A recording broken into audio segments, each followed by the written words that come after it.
movie lovers, and welcome to my fourth 31 Days of Halloween recap, where I recap the movies that I have been watching in my 31 Days of Halloween marathon. I am at this very moment paused from watching film number 146, but today I am recapping films 90 to 119.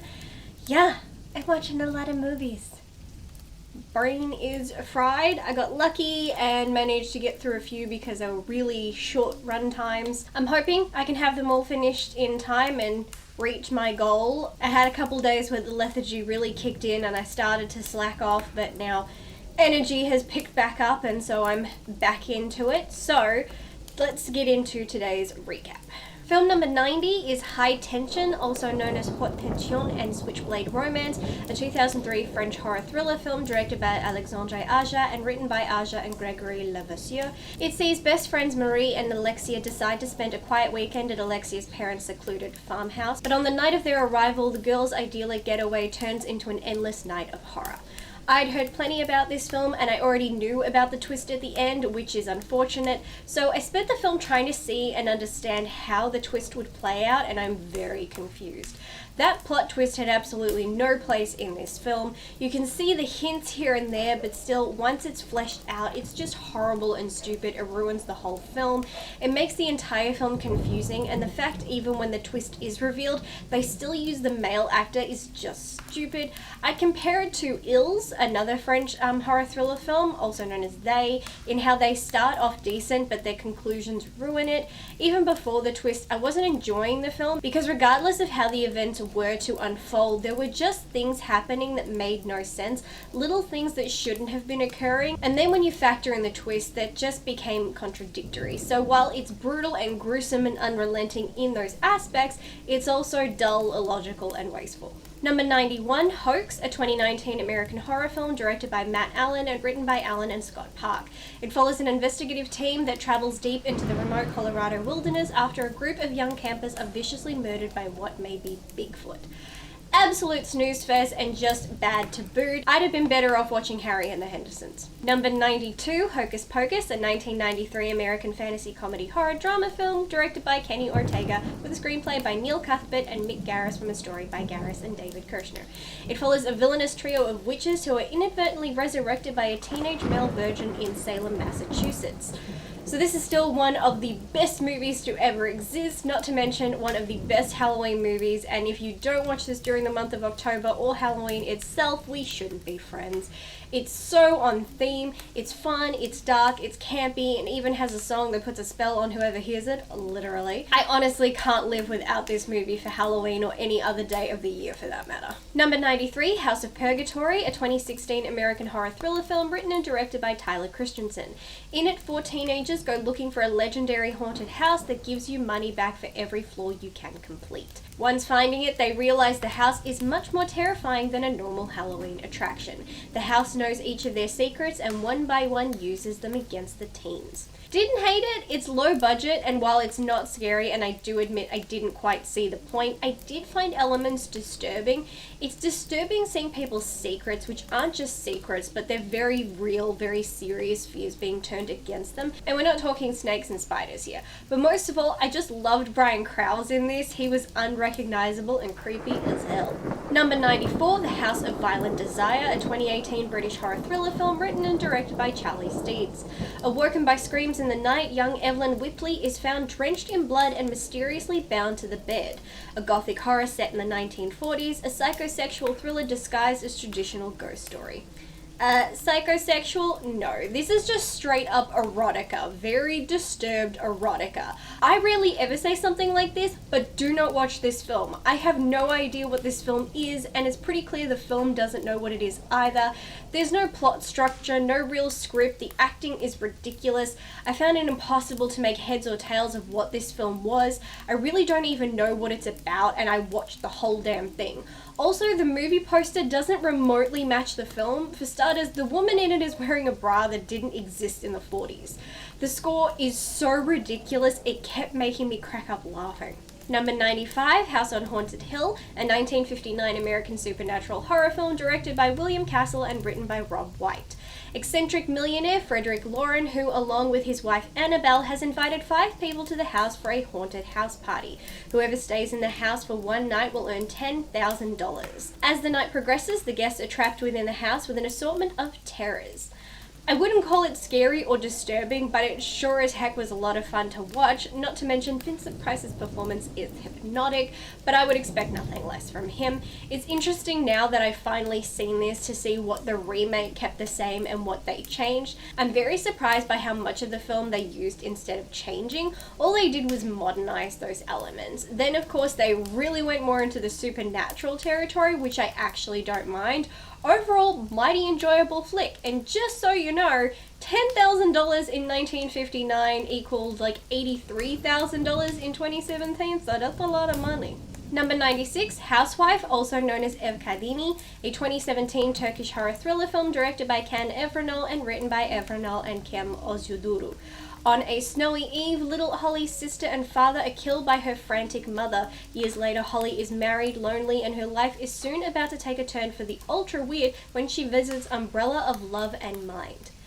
The ages have not been in my favour this year. I haven't a goddamn clue what this film was about or what happened exactly. I kept waiting for the film to explain itself, just an answer to any single event that occurred, but they never came. I got nada. I spent most of it either bored or laughing because I didn't know how else to react. This was utter insanity. I would have killed for some exposition. Sometimes it's needed, and this film was one of those times. Number 97, I Am the Pretty Thing That Lives in the House, a 2016 American-Canadian horror film written and directed by Osgood Perkins. It follows a live-in nurse who suspects her elderly employer's house may be haunted. The opening narration of this film goes on for 6 minutes while most of the screen is in total darkness. The first couple sentences were interesting, although they sounded as though they were taken straight out of Stephen King's Rose Red, but then the narration didn't stop. It just kept going on, and I was getting annoyed and bored very quickly, all in just 6 minutes. I learned quickly the narrations were going to be an ongoing thing. If you're a fan of The Haunting of Hill House, then there is a good chance you will enjoy this as the style is similar. I, however, was not a fan of that series and was definitely not a fan of this film. There's nothing really going on ever to hold my interest, so it's more like listening to an audiobook. The jump scares people spoke of are non-existent. The ghost was made up of really bad effects, so it looked more like someone was using a projector. Basically, I spent the whole film trying not to fall asleep. Number 98, In a Dark Place, a 2006 British-Luxembourgish horror thriller film directed by Donato Rotunno from a screenplay by Peter Waddington based on Henry James's 1898 novella The Turn of the Screw. An art teacher is hired as a nanny for 2 orphans, a boy and a girl, at a huge isolated country estate. The nanny starts seeing dead former employees. Is she mad or is the estate haunted? Yay! Another bad film! Am I on a bad streak or what? This film consists of a terrible attempt at a plot, poorly written, horrible performances except for Tara Fitzgerald. The film goes nowhere fast with no clear direction and no conclusion, just a big waste of time. Number 99, Island of Lost Souls, a 1932 American pre-code science fiction horror film directed by Earl C. Kenton and written by Philip Wiley and Waldemar Young based on G. Wells' 1896 novel The Island of Dr. Moreau.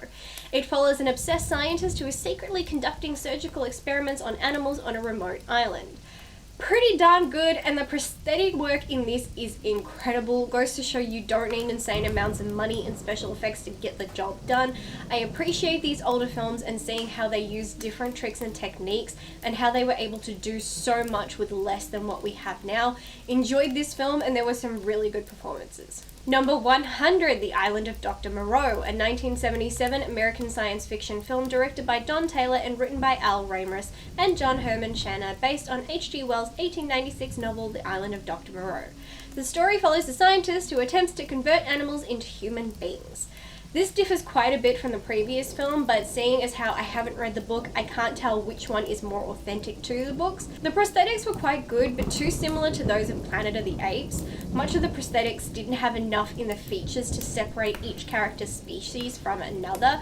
Great performances, of course, but a number of scenes really dragged on and made it a tad hard to keep interested, but other scenes were good enough to do just that.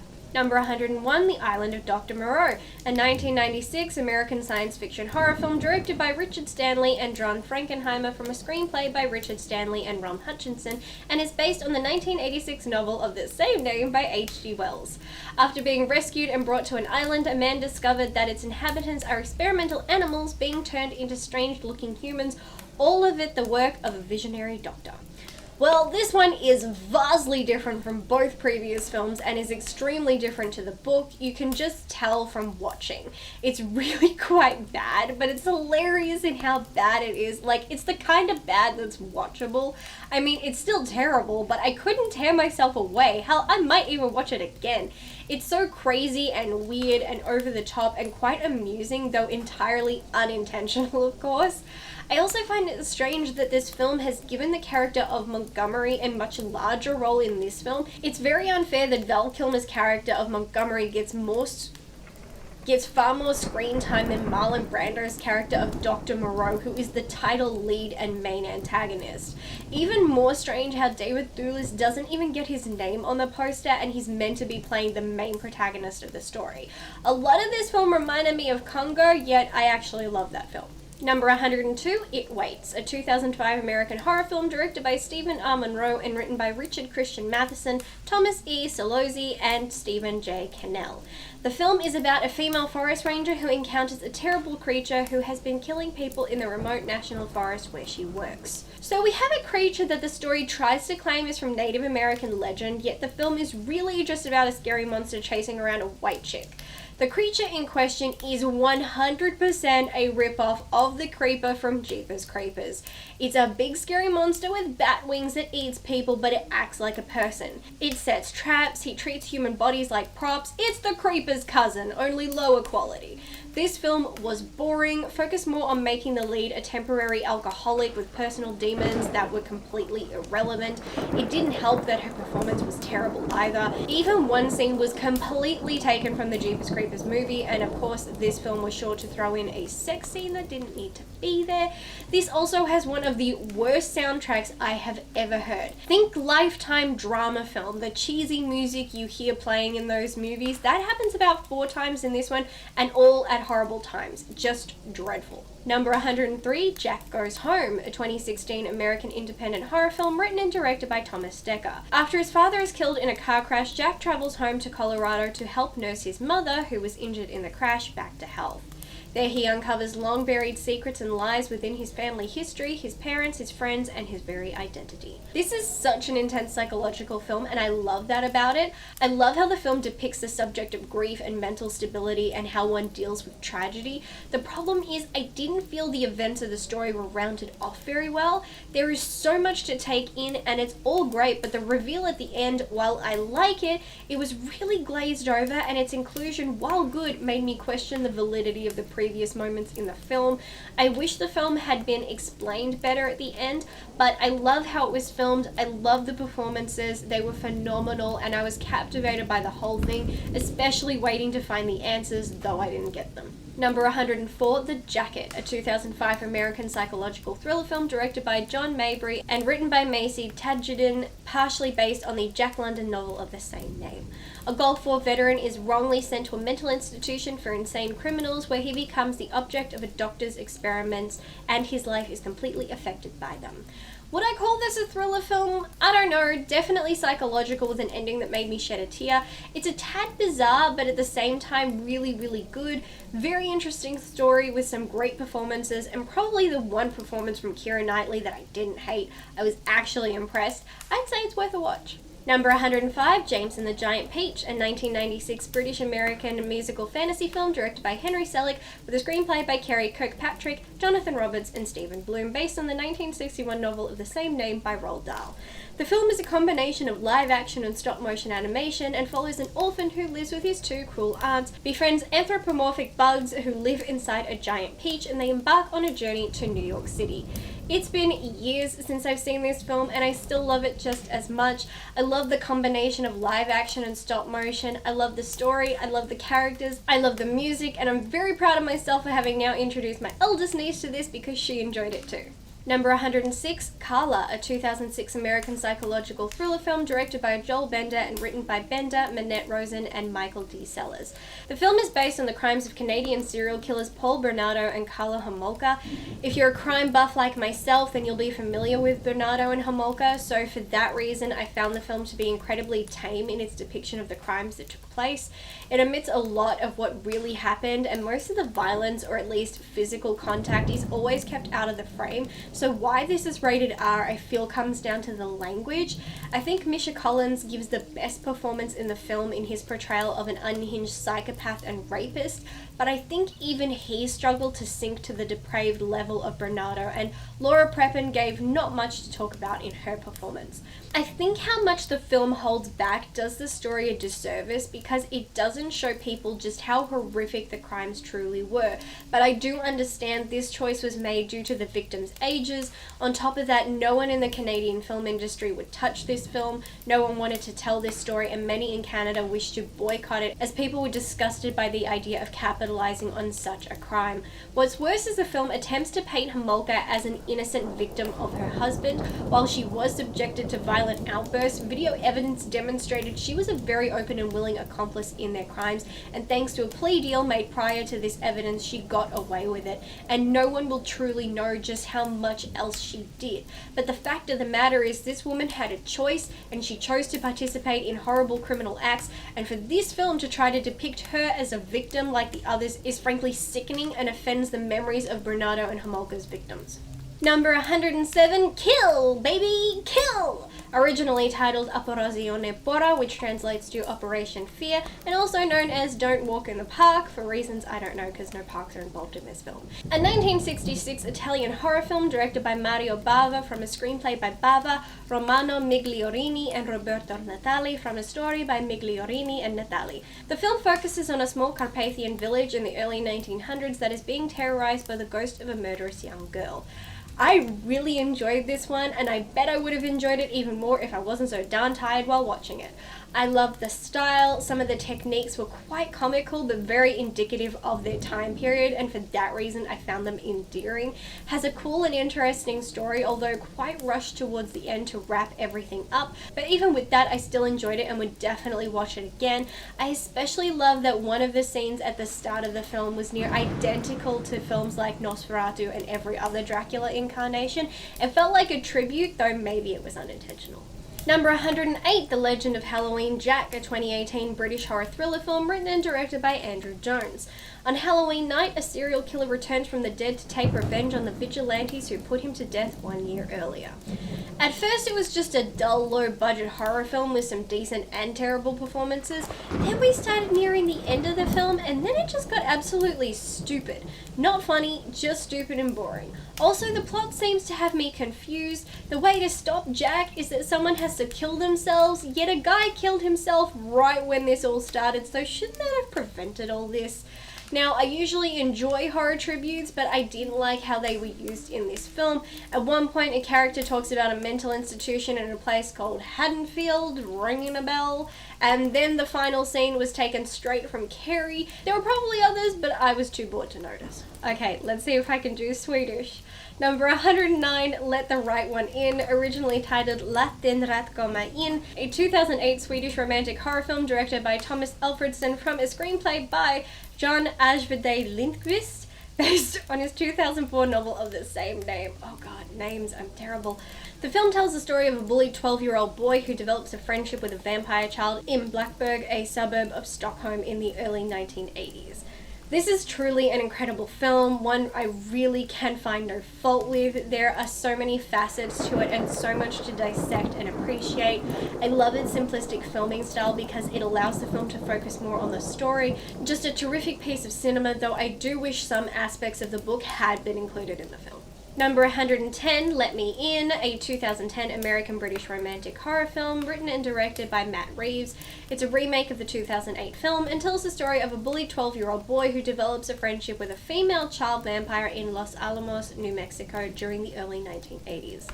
Unlike most American remakes, this one is pretty decent, but it does not impress me anywhere near as much as the original. I know, unpopular opinion. For the most part, it's an identical film, and so with that, why would I watch it when I can watch the original? But then the film makes some changes, and personally, I don't like any of the changes made. I don't like them making Abby a girl, the changes between Abby and her father, and I don't like the changes made to Owen's home life. Oh, this is just me talking about what I don't like. Sorry, I didn't feel those were necessary changes, but the changes made to Abby's gender felt like they were done because an American audience could not handle a character whose gender is ambiguous. I didn't like how much the film put emphasis on the police investigation, especially because the leading officer seemed like a moron, just thinking everything is a satanic group or a cult. Then again, that was kind of popular in the 80s. And he's breaking into a home without probable cause or a warrant. That also annoyed me. I didn't like the changes to the bullies in this version because suddenly in this film the bullies were more imposing and more threatening than Abby is.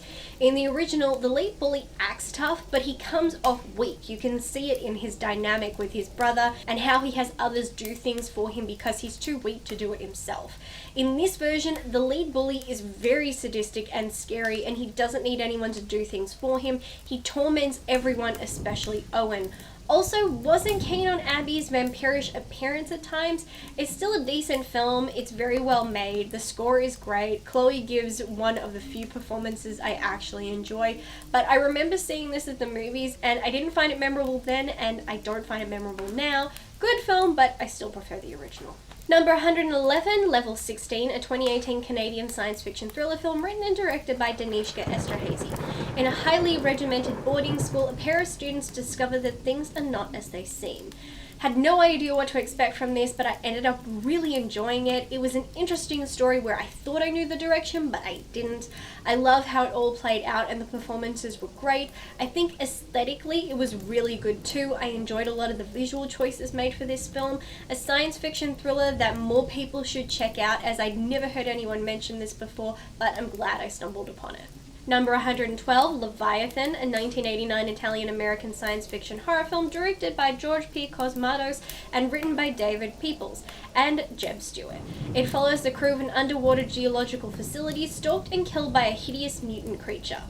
It's definitely Alien meets The Thing and set underwater, and I actually quite dug it. Most films take inspiration from other films. Most films aren't 100% original. It's just a matter of how they use the inspiration that determines its turnout.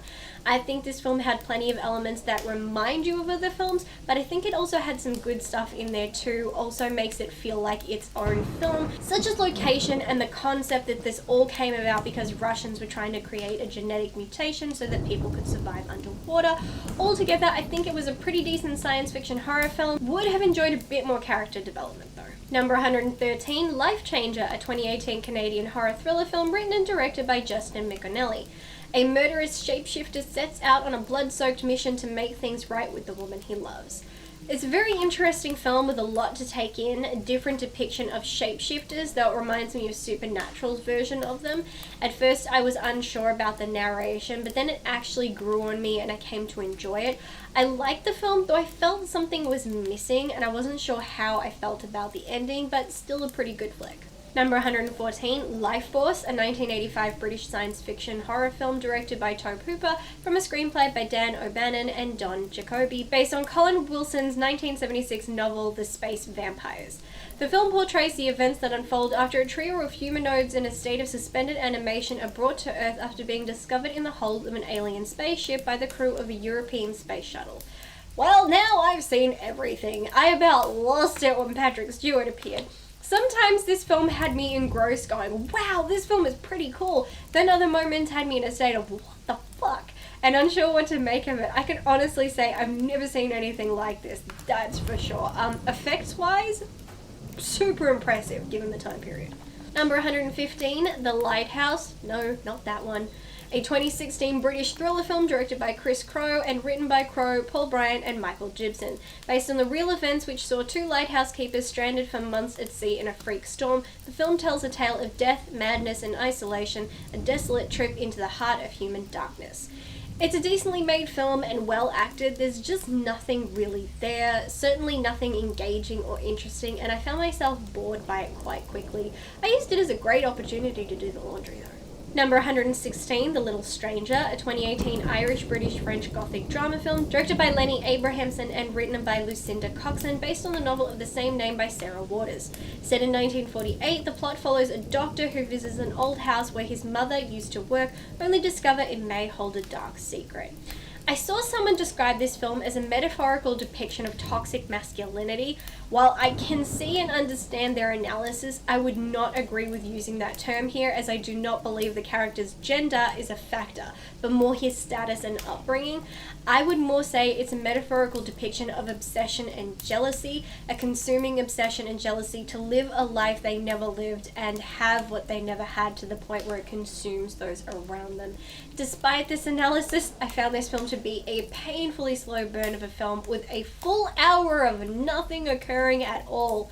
After an hour, there is a flicker of life in the film, but it is dim and fails to captivate me. You can live with a slow film if it leads to a strong payoff at the end, but this film doesn't. The film feels as though it meanders at a snail's pace, never coming to a point. By the end, I felt as though I'd wasted 2 hours of my day, but it felt like 5, as the film feels far longer than it was. It's well acted and filmed, but there is no life in it, and for me, not much of a story either. Number 117, Look Away, originally titled Behind the Glass, a 2018 Canadian psychological horror drama film written and directed by Asif Bernstein.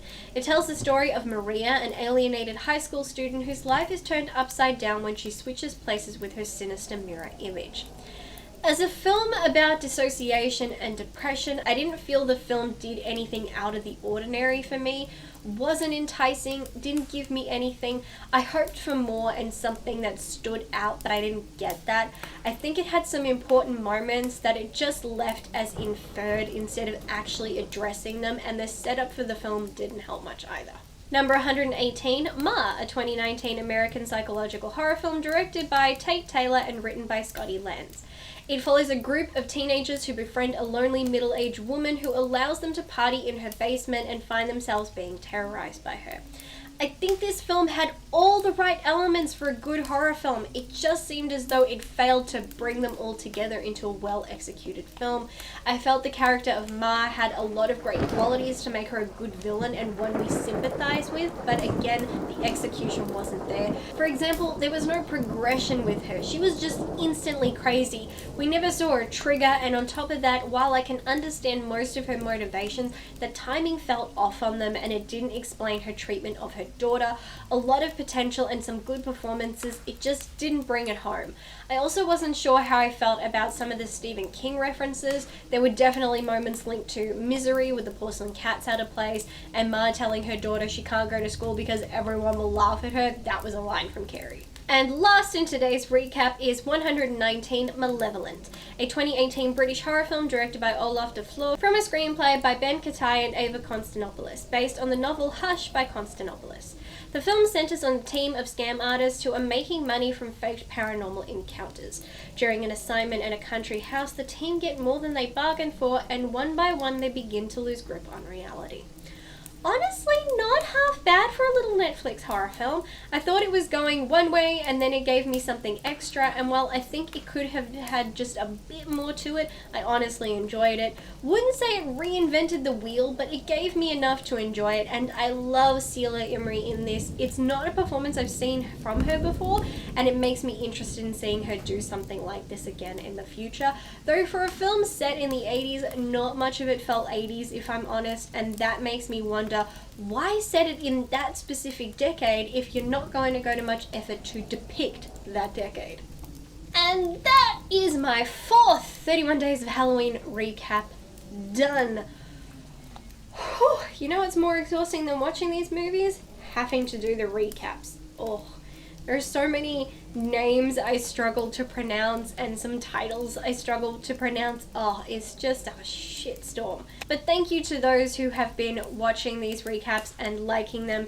Thank you for people who are following my progress on social media. I really appreciate the support. The interactions actually help keep me going and not quit because I really want to. Can't wait for October to be over, but I appreciate that. So please, if you are participating in 31 Days of Halloween, 31 Days of Horror, 31 Days of October, whatever you are calling it, then comment down below and tell me some of the films that you have watched this month. And the month is not over yet, so I still have more Spooktober content coming besides recaps, but for the time being I have to go and finish watching Poltergeist. Yes, I've already seen this movie, but watching it again because I'm watching all the Poltergeist movies, so I've got to go do that. So, thank you as always to my amazing, amazing patrons, and until next time, bye!